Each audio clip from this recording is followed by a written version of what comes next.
আসসালামু আলাইকুম। এ পর্যায়ে আমরা সিলেবাস দেখতে পারছি, কিন্তু কিসের সিলেবাস?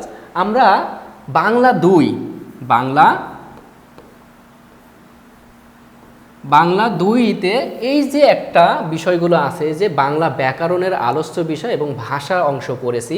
এরপরে ধ্বনিতত্ত্ব, অর্থাৎ ধ্বনিতত্ত্বের বিষয় হচ্ছে স্বরবর্ণ ব্যঞ্জন বর্ণ কিভাবে উচ্চারিত হয়, এই বিষয়গুলো এখানে আছে। রূপতত্ত্ব বা শব্দতত্ত্ব, অর্থাৎ শব্দের যে প্রকারভেদ আছে, মৌলিক শব্দ আছে, যৌগিক শব্দ আছে, এরপরে যৌগিক শব্দ আছে, রুড়ি শব্দ আছে, এই বিষয়গুলো এখানে আছে। তো এখানে এই তিনটা কিন্তু আমরা বাংলা 2-তে পড়েছি। পড়িনি কি কি? এই যে এখানে সমাস পড়িনি, দ্বিরুক্ত শব্দ, নরবাচক, বচন, সংখ্যাবাচক, কারক, বিভক্তি, বিরাম চিহ্ন পড়েছি, বিরাম চিহ্ন পড়েছি। তার মানে এই অংশটা বাদে আমরা কি কি পড়েছি?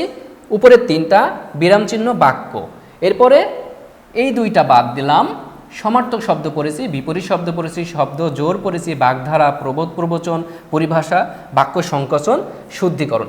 দেখুন বাংলা 2তে এতগুলো টপিকস আমাদের মিল আছে, অর্থাৎ এই সিলেবাসটা মূলত কিন্তু জবের সিলেবাস।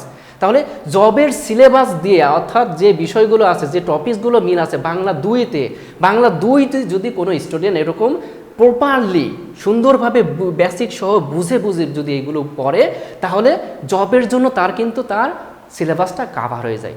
তাহলে একাডেমিক যে বিষয়গুলো আছে, অর্থাৎ নন ডিপার্টমেন্ট এবং ডিপার্টমেন্ট যে বিষয়গুলো আছে, এখানে সুন্দরভাবে যদি 2 অংশটায়, অর্থাৎ নন ডিপার্টমেন্ট 2টায় যদি বেসিক সহকারে সমস্ত কিছু বিষয় বুঝে একজন স্টুডেন্ট প্রপারভাবে পড়াশোনা করে, তাহলে পরবর্তীতে তার যে লক্ষ্য সে জবের যে বিষয়গুলো, অর্থাৎ জবের যে যদি টার্গেট থাকে, তাহলে সে এই বিষয়গুলো কাভার করতে সে পারবে। অর্থাৎ আমরা শুনেছি যে 1 ঢেলে 2 পাখি মারা, সে 1 ঢেলে 2 পাখি মারতে পারবে। আশা করি বিষয়টা বুঝতে পেরেছেন। ধন্যবাদ।